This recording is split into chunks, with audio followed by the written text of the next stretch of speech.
Assalamualaikum warahmatullahi wabarakatuh. Kami di sini berdiri untuk mengaturkan pendapat kami terkait cahaya dan gelombang. Saya Harani, saya Kamelia, Saya Andra Saputra dipanggil Alex. Saya Muhammad Salman dipanggil Salman. saya Sumarni Ruslan. Baiklah, semoga video kami ini dapat bermanfaat bagi kita semua. Selamat menyaksikan. Cikidot.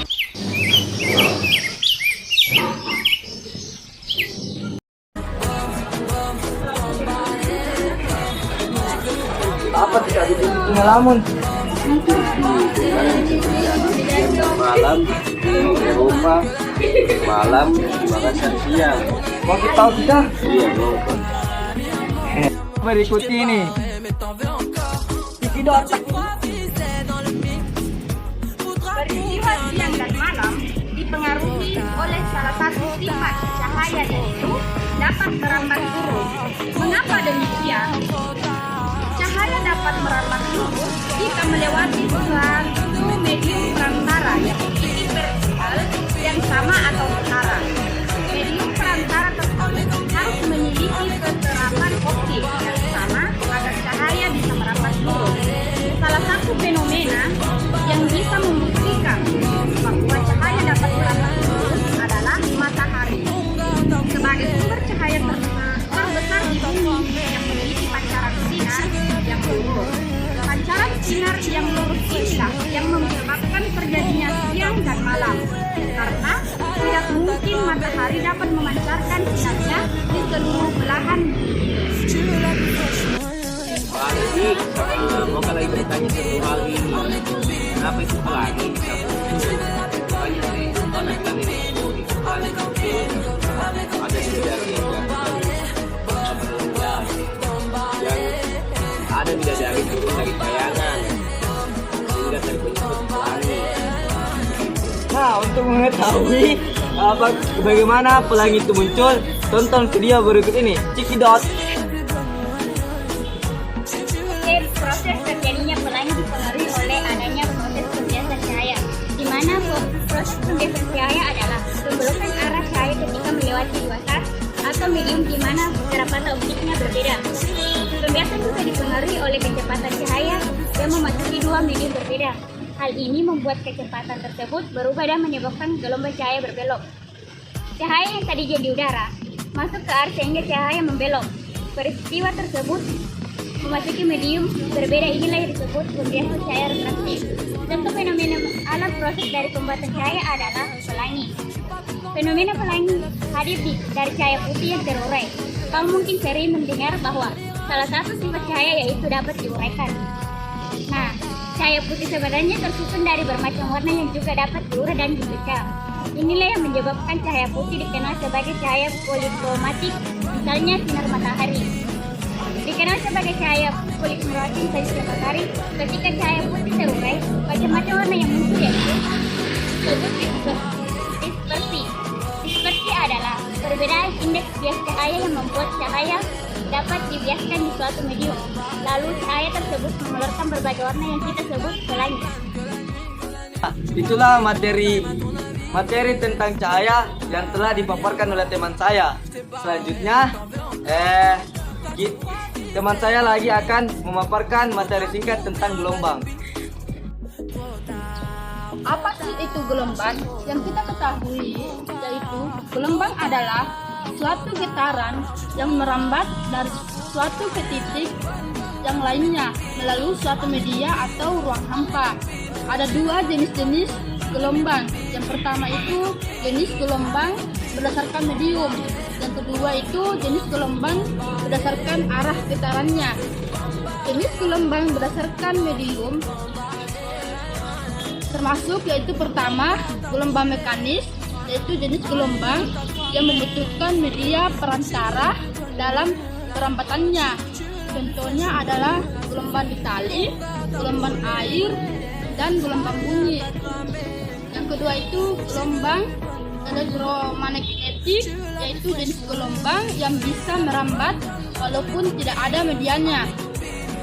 Berdasarkan frekuensinya, Urutan gelombang elektromagnetik yaitu gelombang radio dan televisi, gelombang mikro, sinar inframerah, sinar tampak, sinar ultraviolet, sinar X, dan sinar gamma. Yang kedua itu jenis gelombang berdasarkan arah getarannya, yang termasuk yaitu pertama, gelombang transversal adalah suatu gelombang yang arah getar partikel mediumnya tegak lurus terhadap arah gelombang. Sederhananya, bila energi yang merambat bergerak dari kiri ke kanan, maka gelombang turut bergerak naik turun searah energi, yaitu dari arah ke kiri ke kanan. Contohnya adalah gelombang atau getaran yang muncul pada tali yang bergoyang. Yang kedua itu gelombang longitudinal, yaitu gelombang yang arah getar partikel mediumnya sejajar atau berhimpitan dengan arah rambatan. Salah satu contoh gelombang longitudinal adalah gelombang bunyi.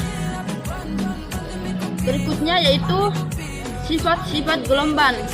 Yang pertama itu pemantulan atau refleksi gelombang. Yang kedua itu pembiasaan gelombang. Yang ketiga perpaduan atau intervensi gelombang. Yang keempat pembolokan atau difraksi gelombang. Yang kelima dispersi gelombang.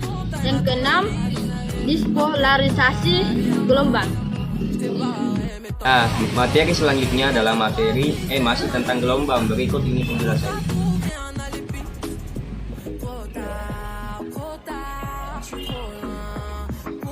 Pertama yang ada cepat rambat gelombang.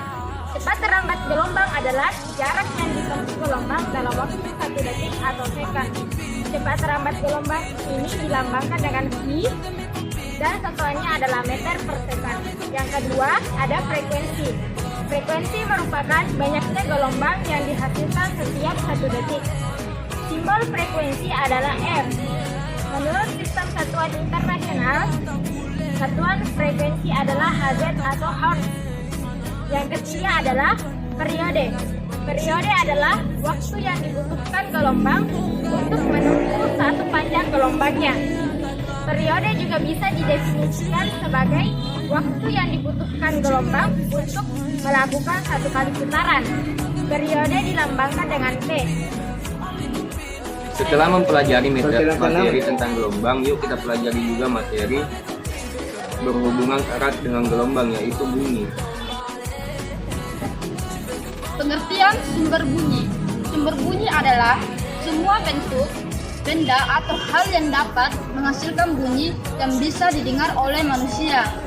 Sumber bunyi tersebut kemudian dapat bergetar karena pukulan, petikan, tiupan, gesekan, atau muncul secara alami atau tanpa campur tangan manusia. Sifat-sifat bunyi. Yang pertama, dapat merambat melalui zat padat, cair, dan gas. Getaran bunyi akan merambat menjadi sebuah gelombang melalui benda padat, cair, dan gas. Itulah sebabnya kita bisa dengan mudah mendengar bunyi karena bunyi bisa merambat dari berbagai medium. Yang kedua, dapat diserap dan dipantulkan. Bunyi akan mengalami pantulan atau refleksi karena memiliki gelombang longitudinal saat merambat ke tempat lain. Energi bunyi tersebut kemudian akan mengenai permukaan benda dan dapat dipantulkan atau diserap dari zat yang menerima energi tersebut. Yang ketiga, dapat dibiaskan karena bunyi memiliki gelombang, maka bisa terjadi pembiasan atau refraksi yang menjadi salah satu sifat gelombang. Kita bisa menemukan sifat bunyi ini pada petir yang terdengar lebih keras suaranya saat malam hari daripada siang hari. 4. Dapat mengalami pelenturan. Gelombang bunyi juga bisa mengalami pelenturan atau difraksi dengan mudah karena memiliki panjang dalam rentang sentimeter hingga beberapa meter kerapatannya. 5. Bunyi dan gelombang bunyi mengalami perpaduan. Gelombang bunyi juga bisa mengalami perpaduan atau interferensi, konstruktif atau penguatan bunyi, dan destruktif atau pelemahan bunyi. Sifat bunyi yang biasa mengalami perpaduan bisa kita temukan di saat menggunakan dua loudspeaker dengan frekuensi dan amplitude yang sama pasti akan menghasilkan bunyi keras dan lemah secara bergantian. Nah, untuk lebih memahaminya, berikut ini beberapa contoh tentang gelombang bunyi. Tentukanlah frekuensi dan periode dari sebuah gelombang bunyi jika panjang gelombangnya adalah 20 meter dan cepat rambat bunyinya 400 meter per sekon. Diketahui V sama dengan 400 meter per sekon dan panjang gelombangnya adalah 20 meter. Ditanyakan berapa frekuensi dan periodenya. Untuk mencari frekuensi, kita terlebih dahulu harus mengetahui rumus cepat rambat gelombang. Rumusnya itu adalah cepat rambat gelombang sama dengan panjang gelombang dikali frekuensi. Nah, untuk mencari frekuensi, rumusnya adalah frekuensi sama dengan cepat rambat gelombang per panjang gelombang. Frekuensi sama dengan 400 meter per sekon per 20 meter sama dengan 20 Hz. Dan untuk periode, kita juga menggunakan rumus yang sama, namun ada beberapa hal yang berbeda. Cepat rambat gelombang sama dengan panjang gelombang per periode. Periode sama dengan panjang gelombang per cepat rambat gelombang. Periode sama dengan 20 meter per 400 meter per sekon sama per 20 seko. Nah, kita lanjut ke contoh soal yang kedua. Sebuah kapal mengukur kedalaman laut dengan menggunakan perangkat suara. Jika bunyinya ditembakkan ke dasar laut, bunyi pantul akan diterima setelah 15 detik. Tentukanlah kedalaman laut tersebut jika cepat rambat bunyi adalah 2000 meter per sekon. Diketahui waktu sama dengan 15 sekon dan cepat rambat gelombangnya adalah 2000 meter per sekon. Yang ditanyakan adalah panjang gelombangnya. Nah, rumusnya adalah panjang gelombang sama dengan cepat rambat gelombang dikali waktu per 2. Mengapa dibagi 2? Karena gelombang akan memantul dan kembali lagi ke kapal.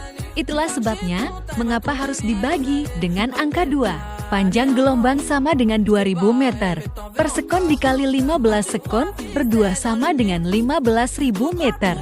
Jadi panjang gelombangnya adalah 15.000 meter.